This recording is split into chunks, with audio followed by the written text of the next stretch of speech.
Students, Sayan tuition centre YouTube চ্যানেলে তোমাদের সব ছাত্রছাত্রীদের স্বাগত জানাচ্ছি। যাদের যাদের সেক ইংলিশ রয়েছে সেকেন্ড সেমিস্টারে, আজকের ভিডিওটা তাদের জন্য। আমরা এত কষ্ট করে ভিডিওগুলো করি, সাজেশন তৈরি করি, তোমরা যদি আমাদের সাপোর্ট করো তখন আমরা উৎসাহিত হই, আরও আমাদের খাটনি করতে ইচ্ছা হয়। তো সেক ইংলিশ সেকেন্ড সেমিস্টার যাদের যাদের আছে তাদের জন্য সাজেশন, লাস্ট মিনিট সাজেশন আমি বলছি। তোমাদের একটা প্রুফ রিডিং আসবে। প্রুফ রিডিং মানে একটা দুটো প্যারাগ্রাফ দেওয়া থাকবে, একটা প্যারাগ্রাফের মধ্যে ভুল দেওয়া থাকবে, একটার মধ্যে ঠিক দেওয়া থাকবে। সেই ঠিকটাকে দেখে দেখে কোন জায়গায় ভুল আছে সেই জায়গাগুলো চিহ্নিত করতে হবে। এটার জন্য 10 নম্বর, 10টা ভুল থাকবে, সেই 10টা ভুল চিহ্নিত করতে হবে। এটাকে বলা হয় প্রুফ রিডিং। তারপরে যদি আমি বলি write a dialogue between two friends who are planning for a picnic, অথবা আসতে পারে হিস্ট্রিক্যাল প্লেস, অথবা আসতে পারে ভিজিটিং এ এনভায়রনমেন্টাল প্লেস। এই তিনটার মধ্যে যে কোনো একটা আসতে পারে আমার মনে হচ্ছে। তারপরের প্রশ্নটা রাইট এ নোটিশ।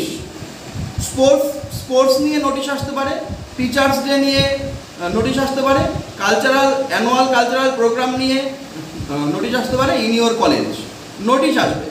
তো টিচার্স ডে বললাম আমি, স্পোর্টস বললাম আমি, অ্যানুয়াল কালচারাল প্রোগ্রাম বললাম আমি। তারপরে দেখা যাচ্ছে write a CV or resume বা বায়োডাটা ইন এ ক্লার্ক আসতে পারে, ইন এ স্কুল টিচার হতে পারে, প্যারা টিচার হতে পারে।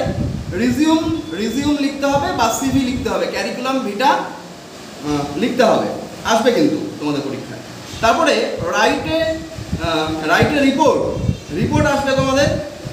রিপোর্টের মধ্যে independence day important, blood donation camp important, annual cultural programme important.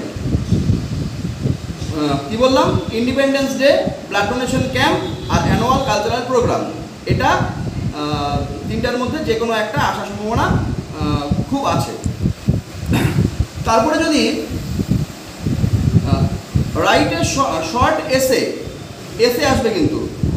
Write a short এসে সায়েন্সের উপরে আসতে পারে, টেকনোলজির উপরে আসতে পারে, মিস ইউজ অফ মোবাইল ফোনের উপর আসতে পারে।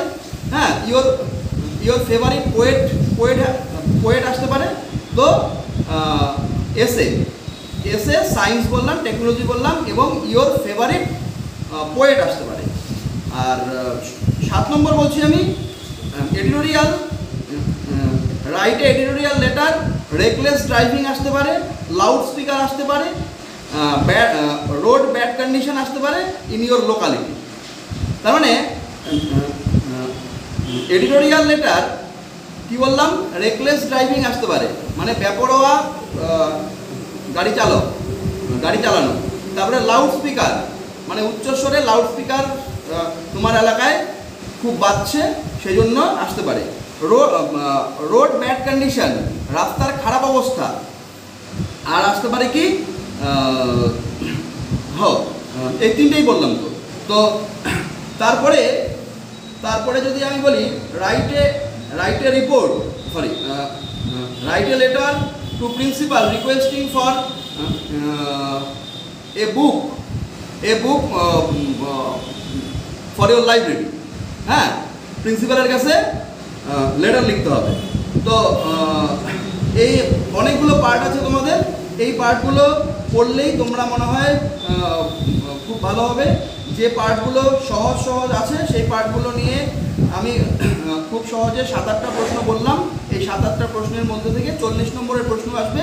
প্রথম বললাম প্রুফ রিডিং, তারপরে যে ওই রিপোর্ট রাইটিং, ডায়ালগ রাইটিং, তারপরে notice writing, CV writing, letter writing. এগুলো থেকে কিন্তু তোমাদের আর 30 নম্বর মানে 3×10 = 30 আসবে।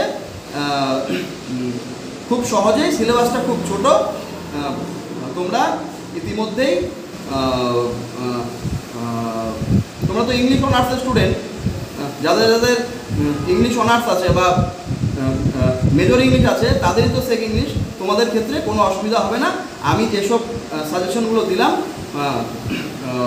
করে নাও, 100% আশা করি কমন পাবে। চ্যানেলটি ভালো লাগলে লাইক, শেয়ার এবং কমেন্ট করে আমাদের জানাও। ধন্যবাদ।